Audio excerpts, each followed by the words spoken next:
10 10 125 0043 dari Telkom University Bandung, program studi S1 Telco Ekstensi.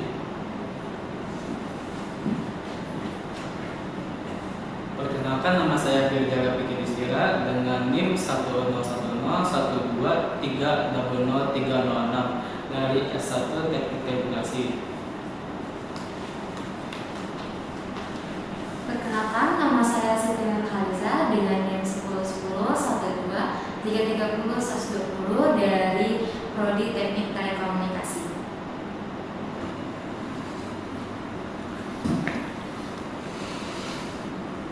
Di sini ada tujuan mengembangkan AI. Yang pertama, di sini ada menggunakan manusia, yaitu tujuan utama dikembangkan AI adalah untuk membuat suatu teknologi atau mesin menjadi lebih pintar, sehingga akan memudahkan pekerjaan manusia. Yang kedua, di sini ada untuk menyelesaikan masalah. Secara ilmiah, AI dibentuk untuk memecahkan masalah dengan lebih cepat, lebih interaktif, lebih efektif, dan juga lebih efisien. Yang ketiga, yaitu meningkatkan skala bisnis. Dari segi entrepreneurial, AI dapat membuat suatu usaha mendapatkan hasil yang lebih maksimal karena teknologi ini mempermudahkan pekerjaan agar lebih cepat selesai.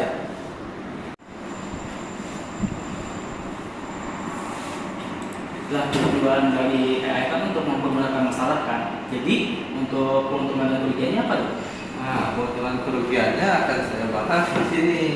Keuntungan kecerdasan AI itu yang pertama bersifat permanen, yaitu AI bisa digunakan berulang-ulang di mana saja dan kapan saja tanpa ada harus ya seperti karyawan manusia lah. Terus mudah diduplikasi, AI itu lebih mudah diduplikasi dan disebarkan. Terus lebih murah dan konsisten juga, penggunanya itu banyak dan juga responnya cepat. AI memiliki kemampuan merespon dengan sangat cepat dan bagus.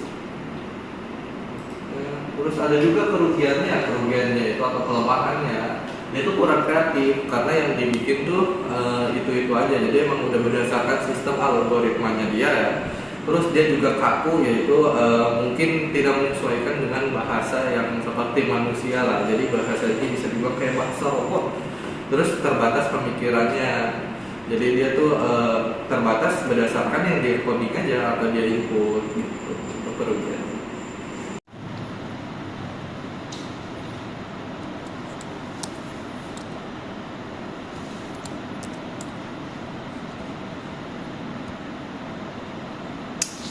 Lah, kok udah dari AI loh. Kok baru tergagal sih? Cit, tau gak kenapa? Kenapa? Ini gagal mulia. Pasti langsung copy dari AI. Makanya kalau lain kali boleh kok pakai AI, tapi itu tetap harus dicek. Jadi jangan biarin AI itu ngambil keputusannya sendiri.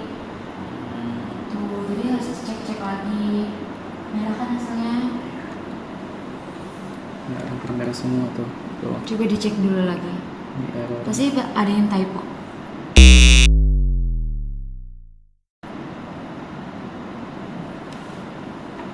Iya, ada yang typo. Kalau pakai AI itu boleh, tapi kita harus juga cek lagi biar kalau ada salah juga kita tahu, biar AI-nya tuh nggak ngambil keputusan itu sendiri. Tuh.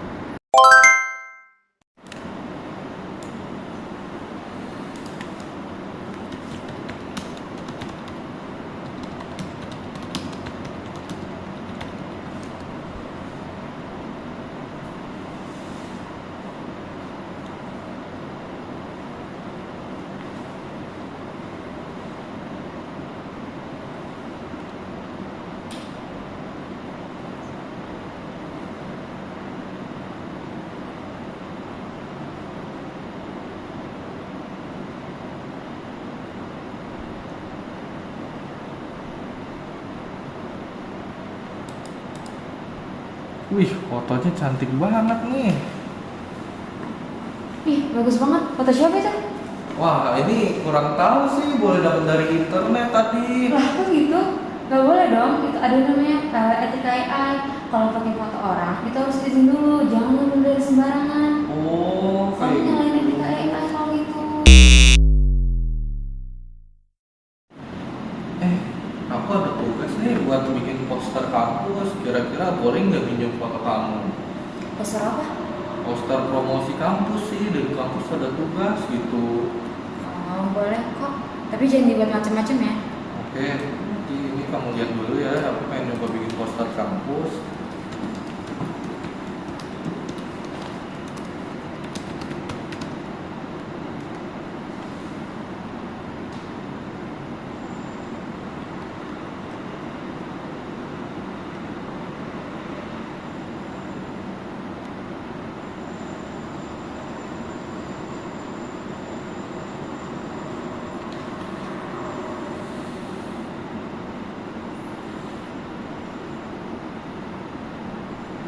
Nah, kira-kira ini ada contoh nih. Menurut kamu bagaimana kalau bikin kayak gini?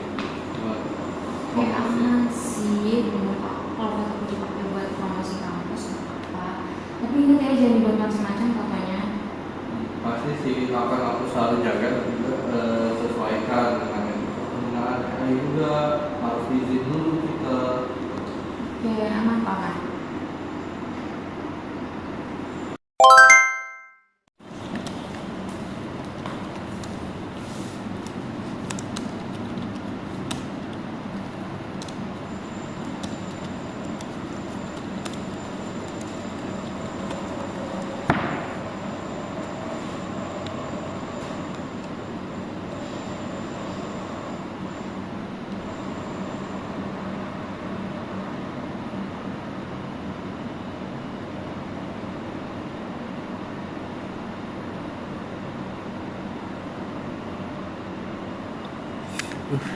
Kayaknya mantap juga artinya. Ini ngapain?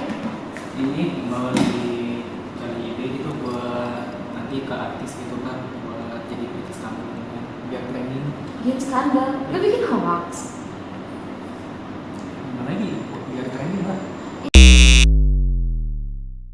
Ih, gak boleh gak sih lo nyalain etika buat pengguna AI kalau gitu?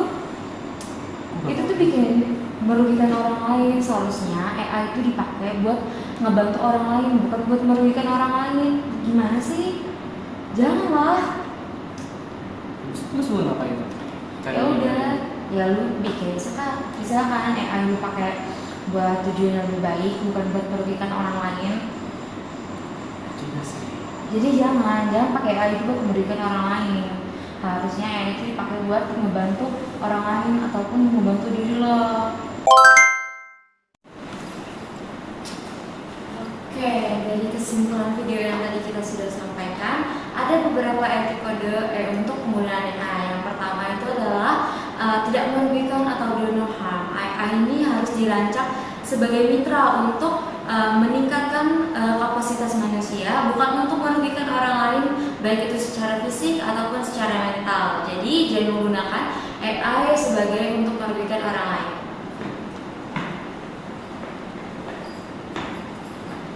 Oke, selanjutnya yang kedua itu ada di bagian privasi dan keamanan, yang mana AI ini kan bergantung pada data, yang mana jadi data ini bisa aja data pribadi orang dan lain-lain. Nah, andaikan itu kita harus menggunakan dan dapat izin dulu dari orang tersebut, jadi agar data itu tidak disalahgunakan dan tidak bocor. Selanjutnya di sini ada transparansi dan akuntansi, yang mana harus jelas bagaimana AI mengambil sebuah keputusan, tidak boleh menjadi kotak hitam yang misterius, dan harus selalu ada manusia atau institusi yang bertanggung jawab atas dampak dari sistem AI tersebut. Oke, itu saja dari kami kelompok 11 Stadium General. Terima kasih.